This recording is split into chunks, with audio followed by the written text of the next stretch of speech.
دیکھیے بھائی نے فرمایا تھا کہ مسجد کی گندی تولیہ اور خراب قسم کی ٹوپیاں استعمال کرنا کیسا ہے۔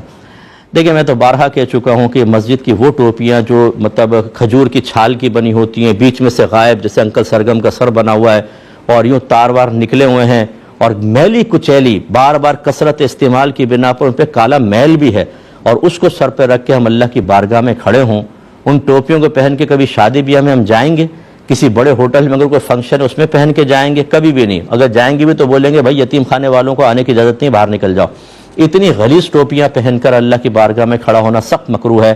اس سے بہتر ہے کہ اپنی ٹوپی تو لے کے جائیں، یہ سب سے بیسٹ ہے، اور اگر نہیں ہے تو برہنہ سر نماز پڑھ لیں، ان ٹوپیوں کو استعمال نہ کریں، کیونکہ سر ڈھک کر نماز پڑھنا یہ ادب ہے، اور اگر اس طرح کی کوئی عذر ہے اور بغیر سر ڈھکے آپ نماز پڑھیں گے تو کوئی بے ادبی نہیں ہے۔